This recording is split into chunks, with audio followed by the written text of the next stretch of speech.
Hello दोस्तों, नमस्कार। मैं आज फिर से आपके सामने एक ऐसी कहानी लेकर के आया हूं जो आपको ये सोचने पर मजबूर कर देगी कि व्यक्ति की गरीबी उसका ईमान नहीं डिगा सकती। और इसी पर आधारित आज की कहानी है जो मैं आपको सुनाने जा रहा हूं।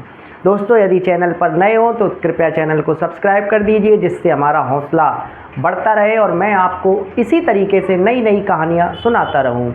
दोस्तों, ये आज की जो कहानी मैं आपको सुनाने जा रहा हूँ, ये कहानी है छत्तीसगढ़ की। और छत्तीसगढ़ में एक व्यक्ति रहता था जिसका नाम था राहुल। दोस्तों, राहुल अपने गांव में रहता था। तो गांव की एक लड़की थी जिससे उसका प्रेम संबंध धीरे धीरे उसकी बातचीत हुई और वो बातचीत प्रेम संबंधों में बदल गई। दोस्तों, जब उस राहुल की उस लड़की से प्रेम संबंध में बदल गए तो उन्होंने कहा कि अब हम लोग जो है शादी करेंगे। तो दोस्तों, वो लोग घर से भाग गए और जब घर से भाग गए तो घर से भाग करके उन्होंने शादी कर ली, क्योंकि उनकी जो शादी थी उसको गांव वाले करने के लिए राज़ी नहीं थे। उन्होंने अपने घर में बात की, उस लड़की ने भी बात की, लेकिन दोनों लोग उसके विरुद्ध थे। जब उन्होंने देखा कि अब ये बात संभव नहीं है तो फिर उन्होंने कहा कि अब भागने में ही हमारी भलाई है, और वो दोनों लोग भाग गए। दोस्तों, जब उन्होंने भाग करके शादी कर ली तो जो गांव के लोग थे वो उनके खिलाफ़ हो गए और उन्होंने कहा कि अगर ये व्यक्ति गांव में आएगा तो हम लोग इस व्यक्ति का बहिष्कार करेंगे, इसको गांव में नहीं घुसने देंगे। जैसा कि आप जानते ही हो, गांव में ऐसा होता ही है। दोस्तों, उसने कहा कि ठीक है, कोई बात नहीं। दोस्तों, वो व्यक्ति सीधा ट्रेन में बैठता है अपनी पत्नी को लेकर और सीधा पहुंचता है मुंबई। और मुंबई में जाकर के वो व्यक्ति बहुत अच्छा ड्राइवर था, ऑटो वगैरह चला लेता था। तो उसने एक सेठ से बात करी कि कहा, सेठ मुझे काम चाहिए और आप मुझे अगर ऑटो दे दें तो मैं आपको जो है शाम को आपका इसका किराया दे दिया करूँगा और मेरी जीविका चलती रहेगी। तो दोस्तों, उस मुंबई का जो सेठ था उसने कहा, ठीक है, हमारे यहाँ जो ऑटो है आप अपना आधार कार्ड वगैरह जमा कर दीजिए और साथ ही में आप जो है इसका 500 रुपये पर डे के हिसाब से मैं किराया आपसे लूँगा। उसने कहा, ठीक है साहब, कोई दिक्कत की बात नहीं। दोस्तों, इस तरीके से उसने अपनी पत्नी को एक कमरा किराए पर लेकर के रखा, किराए पर कमरा लेकर के रखा और अपने सेठ का ऑटो चलाने लगा। दोस्तों, उसको शाम तक 1000-1500 रुपये की बचत बड़े आराम से हो जाती थी, जिसमें वो 500 रुपये उस सेठ का किराया दे दिया करता था और 1000 रुपये से अपनी बड़ी आराम से जीविका चला रहा था। कुछ दिनों बाद दोस्तों को होता है कि उसकी जो पत्नी है उससे एक बेटी जन्म लेती है और अपनी बेटी का लालन पालन वो बड़े आराम से कर रहा था और वो ये कह रहा था कि मैं अपनी बेटी को बड़े अच्छे स्कूल में पढ़ाऊंगा। धीरे धीरे उसकी बेटी बड़ी होती है तो वो उसी मुंबई के नामी गिरामी स्कूल में अपनी बेटी का एडमिशन करा देता है और बेटी बड़े आराम से पढ़ रही थी। अचानक दोस्तों, समय की मार इस तरीके से पड़ती है कि उस जो राहुल था उसकी जो बेटी थी वो बीमार हो जाती है। दोस्तों, उसकी बीमारी इतनी कदर बढ़ जाती है कि उसे जो है संभालना बड़ा मुश्किल हो जाता है। तो दोस्तों, हुआ ये था कि जैसे ही 5 साल हो गए थे उसको उस सेठ का ऑटो चलाते चलाते, तो 5 सालों में उसने अपनी जमा पूंजी से खुद का ऑटो खरीद लिया था। और खुद का ऑटो खरीदा ही था, उसे चलाते चलाते उसको 6 महीने ही हो पाए थे। बड़ा खुश था, अपनी बेटी को बड़े अच्छे स्कूल में पढ़ा रहा था। तभी उसकी बेटी की तबीयत बहुत ज़्यादा ख़राब हो गई। अब बहुत ज़्यादा ख़राब हो गई तो जो जमा पूंजी थी वो उससे तो उसने ऑटो खरीद लिया था, अब उसके पास कोई पैसे नहीं थे। तो दोस्तों, थोड़ा बहुत जो था उसने अपनी बेटी के इलाज में लगा दिया। अब उसके पास एक भी रुपए नहीं बचे थे। अब उसने कहा क्या किया जाए। तो दोस्तों, वो क्या करता है कि ऑटो को बेच देता है और ऑटो को बेच करके अपनी बेटी का इलाज कराता है और उसकी बेटी स्वस्थ हो जाती है। दोस्तों, अब उसके सामने जो रोजी रोटी था उसका संकट खड़ा हो गया। अब उसके समझ में नहीं आ रहा था क्या करे। तो दोस्तों, वो पुराने सेठ के पास फिर से पहुंचा। उसने कहा, सेठ मेरे सामने ये समस्या आ गई है और मैं फिर से आपका ऑटो चलाना चाहता हूँ। तो उसके सेठ ने कहा कि कोई बात नहीं, और समस्याएं तो व्यक्ति के जीवन में आती ही रहती हैं, तुम एक काम करो, फिर से ऑटो चलाओ और अपना फिर से पैसे इकट्ठा करो, और जब तुम्हारे पास पैसे इकट्ठा हो जाएंगे तो तुम फिर से अपनी उसी स्थिति पर आ जाओगे।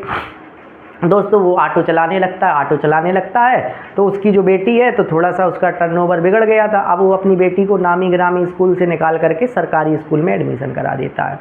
एक दिन की बात है दोस्तों, वो ऑटो चला करके आ रहा था। उसकी पत्नी ने फ़ोन किया कि बाज़ार से आप ये चीज़ें लिए आना, जिसमें कुछ सब्जियां वगैरह और फल वगैरह थे। उसने कहा, ठीक है, मैं ले आऊँगा।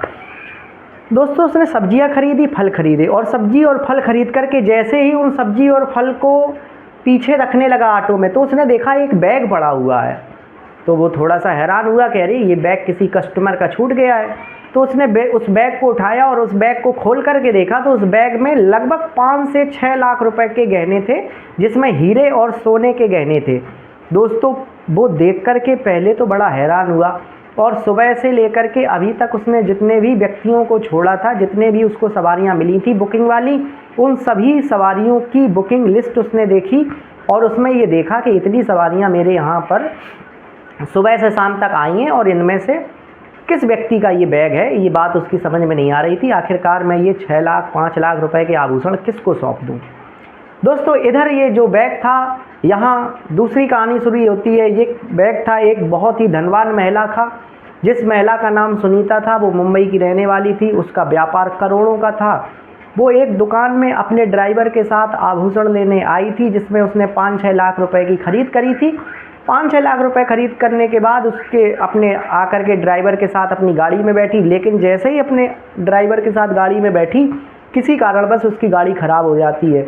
दोस्तों उसे अपनी बहन की शादी के में जाना था, तो इस वजह से उसको जल्दी थी। उसने अपने ड्राइवर से कहा कि तुम आते रहना गाड़ी सही करा करके, मैं ऑटो पकड़ करके घर पहुंचती हूं। तो उसका ड्राइवर कहता ठीक है मैम आप जाइए। दोस्तों उसने उस ऑटो को बुक किया, ऑटो बुक करके अपने घर गई, लेकिन वो अपना झोला जो सामान का आभूषणों का बैग था उसे लेना भूल गई। अब दोस्तों घर जाकर के वो तैयार होती है अपनी बहन की शादी में जाने के लिए, लेकिन जैसे ही वो निकलना चाहती है, देखती है कि वो जो बैग उसने आभूषणों को ख़रीदा था वो तो उसको है ही नहीं। उसने अपने पूरे घर में ढूंढा लेकिन वो बैग उसे नहीं मिला। तो उसने सोचा कि हो सकता है कि मैं उस दुकान पर ही भूल गई हूँ। तो दोस्तों वो दुकान में जाती है, वहाँ कैमरा चेक करती है। कैमरे में ये देखती है कि जब वो दुकान से निकली थी तो दुकान से निकलते समय उसके हाथों में वो बैग था। अब उसको ये पक्का यकीन हो जाता है कि वो जो बैग है वो उस ऑटो में चला गया है। दोस्तों वो वहाँ आसपास खड़े हुए लोगों से पूछती है जो ऑटो चालक थे, लेकिन उस ऑटो चालक का कहीं कोई पता नहीं लग पाता है और थक हार कर वो अपने घर चली जाती है। दोस्तों अब उसके पास इतना समय नहीं था कि वो दोबारा आभूषण खरीद सके, क्योंकि पहले ही उसको उन सब आभूषण खरीदने में बहुत सारा टाइम लग गया था और उसने ऑर्डर दे करके बनवाए थे। अब उन उसी डिज़ाइन के उसी तरीके के आभूषण मिल पाना उसके लिए बड़ा कठिन काम हो गया था। दोस्तों वो बैठी अपने घर में बैठी थी और विचार कर रही थी कि आखिरकार वो आभूषण चले गए। मेरे लिए पैसे की कोई महत्व नहीं है, 5-6 लाख रुपए मेरे लिए कुछ भी नहीं है, लेकिन मेरे पास समय नहीं है और मुझे हर हालत में अपनी बहन की शादी में पहुंचना है। दोस्तों थोड़ी देर वो विचार कर ही रही थी, तभी अचानक घंटी बजती है और घंटी बजती है तो वो जाकर के दरवाज़ा खोलती है तो देखती है कि वो एक ऑटो वाला है जिसके ऑटो में बैठ करके वो आई थी। दोस्तों वो कहता है कि मैम आपका कोई बैग मेरे ऑटो में छूटा है क्या? वो कहती है कि हाँ मेरा बैग उस ऑटो में छूटा है। वो कहता है मैम क्या आप उसकी पहचान बता सकती हैं? उसने कहा कि हाँ वो मेरा रेड कलर का बैग था, फलाने ज्वेलर्स का था और उसमें से लगभग 5-6 लाख रुपए के आभूषण थे। दोस्तों उसको कन्फर्म हो जाता है और वो बैग उसे ला करके सुपुर्द कर देता है। दोस्तों इस तरीके की जब ईमानदारी वो देखती है एक ऑटो चालक की तो बड़ी हैरान रह जाती है। दोस्तों इससे पहले उसने उस पूरे दिन उस बैग को ढूंढा था, पुलिस स्टेशन में जाकर के कंप्लेन भी दर्ज कराई थी, लेकिन पुलिस वाले भी उस बैग का इतनी जल्दी तो पता नहीं लगा पाते। तो इस आधार पे उसने कहा कि अब लगभग उसने ये मान लिया था कि उसका बैग अब उसे मिलने वाला नहीं है। दोस्तों जैसे ही उसने बैग देखा तो पहले तो वो हक्का बक्का रह गई कि एक ऑटो चलाने वाला व्यक्ति और इतनी ईमानदारी कि 6 लाख रुपए, इतनी बड़ी मुंबई वो लेकर के चला जाता। 6 लाख रुपए से अपना बहुत सारा काम कर सकता था, लेकिन उसने 6 लाख रुपए लेना स्वीकार नहीं किया। वो जैसा मेरा बैग था, जितने भी उसमें आभूषण थे सारे मुझे दे गया।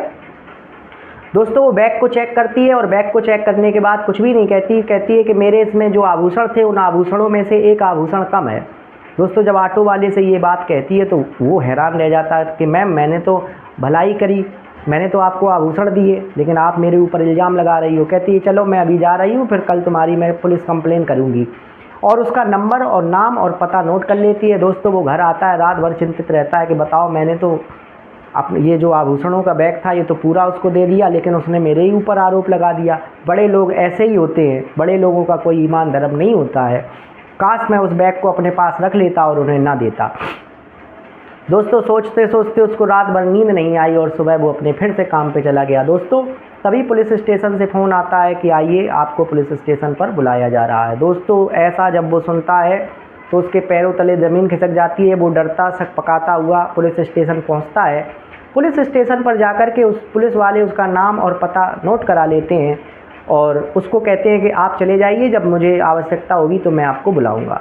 दोस्तों इसके बाद वो महिला अपनी कार में बैठ कर के जहाँ वो ऑटो वाला रहता था रात के समय उसके घर पहुँचती है और अपनी एक लग्जरी कार से उतरती है। वो कार ऐसी थी जो उसने अभी तक नहीं देखी थी और उस मोहल्ले में किसी ने आज तक ऐसी कार को नहीं देखी थी जहाँ वो रहता था। उतरती है दोस्तों, वो मैडम उतरती है, तो जैसे ही वो देखता है तो फिर उसका जो हाव भाव है एकदम से बदल जाता है कि अरे अब तो ये मेरे घर आ गई और आज मेरी जो है बिल्कुल ये घर वालों के बीच में बेइज्जती है। दोस्तों वो अंदर आती है, उससे जानकारी लेती है कि तुम्हारे परिवार में कौन कौन है। वो बताता है कि मेरी पत्नी है, मेरी बेटी है और मेरी बेटी किसी बीमारी से ग्रसित है और मैंने अपना ऑटो बेच करके इसके इलाज में लगा दिया। मैम मैं सच बता रहा हूँ, मैंने आपका कोई भी आभूषण नहीं लिया है। दोस्तों कहती है कोई बात नहीं, अगर तुमने मेरा कोई आभूषण नहीं लिया है तो ठीक है, मैं मान लेती हूँ, लेकिन इसके लिए तुम्हें एक काम करना पड़ेगा। बोले क्या काम करना पड़ेगा मैडम? तो उसने अपने ड्राइवर को फ़ोन करके कहा कि जो सामान कार में रखा है उसको लेकर के आओ। दोस्तों वो जो व्यक्ति था वो कार में सामान लेकर के आता है, उसमें बहुत सारे फल थे, बहुत सारे कपड़े थे और उसकी बेटी के लिए बहुत सारे कपड़े थे। उनको लेता है, कहता अगर तुम्हें बचना है तो तुम्हें इन सारी चीज़ों को लेना पड़ेगा, स्वीकार करना पड़ेगा। दोस्तों वो हौचक्का रह जाता है कि अरे ये सब क्या, ये मैडम क्या कर रही है। तभी वो बताती है कि मैंने तुम्हारी परीक्षा ली थी और तुम उस परीक्षा में पास हो गए हो और तुम्हारी ये जो बेटी है कितने में पढ़ती है, आज से इस बेटी का खर्च मैं उठाऊंगी। वो पहले तो मना करता है कि नहीं नहीं मैडम, ये आपका ही बैग था और इस पर आपका ही हक था और मैं कैसे कह दूं कि नहीं, मैं आप इस बैग के देने के बदले मुझे इतना सब दें। ये बैग आपका था, मैंने आपको देकर के कौन सा बड़ा एहसान कर दिया। दोस्तों उसने कहा कि मैंने आपसे जो ये बात कही थी ये केवल आपको डराने के लिए की थी, मैं आपको ये देखना चाहती थी कि आपका हाव भाव किस तरीके का है। दोस्तों काफ़ी मना करने के बाद भी वो नहीं मानती है और उस लड़की की जिम्मेदारी ले लेती है और उसको अच्छे स्कूल में पढ़ाती है। दोस्तों तभी वो कहती है कि कल आप मेरे ऑफिस में आइए। वो आदमी उसके ऑफिस में जाता है, वो अपने ऑफिस में अपने मैनेजर को बुलाती है, कहती है कि ये जो व्यक्ति आया हुआ है इसको ऑटो ख़रीद करके एक नया दे दिया जाए, जितना भी पैसा हो इस कंपनी के अकाउंट में डाल दिया जाए। दोस्तों वो मना करता है कि नहीं नहीं आप ऐसा मत करिए, लेकिन उसके लाख मना करने के बाद भी वो उसे ऑटो ख़रीद कर दे देती है। तभी दोस्तों पुलिस वाले जिन्होंने ये कंप्लेन दर्ज करी थी, लेकिन वो जो अमीर महिला थी वो कंप्लेन कटवा करके आई थी कि साहब मेरा बैग मिल गया है और एक ऑटो वाले ने मेरा बैग मुझे सौंप दिया है। पुलिस वाले भी आश्चर्यचकित होते हैं और उस ऑटो वाले की ईमानदारी की प्रशंसा करते हैं, उसका नाम और पता नोट कर लेते हैं और वहाँ के जो एसपी साहब थे उन्होंने उस ऑटो वाले को बुला करके अपने ऑफिस में सम्मान दिया कि ऐसे ऑटो चालक एक प्रेरणादायक ऑटो चालक हैं जो और ऑटो चलाने वालों के लिए एक मिसाल बने। ईमानदारी ने उसकी एक ईमानदारी ने उसने 6 लाख रुपए वापस कर दिए गए ने और उसकी ये ईमानदारी ने उसको 6 लाख से अधिक का धन दे दिया और सम्मान उसका पूरे समाज में हुआ वो अलग हुआ। सभी ऑटो वालों के बीच में उसकी एक अलग ख्याति बन गई। दोस्तों इस कहानी से हमने ये सीख ली कि हमारे सामने परिस्थितियां चाहें जितनी भी विपरीत हों, लेकिन अगर हम अपनी ईमानदारी पर डटे रहते हैं तो एक दिन उस ईमानदारी का फल मुझे भगवान ज़रूर देता है। और अगर हम बेईमानी पर डटे रहते हैं, किसी का सामान हड़प लेते हैं, तो एक दिन उस सामान जितना मैंने हड़पा है उससे डबल का नुकसान हम लोग कर बैठते हैं। इसी कहानी और उम्मीद के साथ मैं ये आशा करता हूँ कि मेरी ये कहानी आपको बहुत पसंद आई होगी। दिल की गहराइयों से आपका बहुत बहुत धन्यवाद। नमस्कार।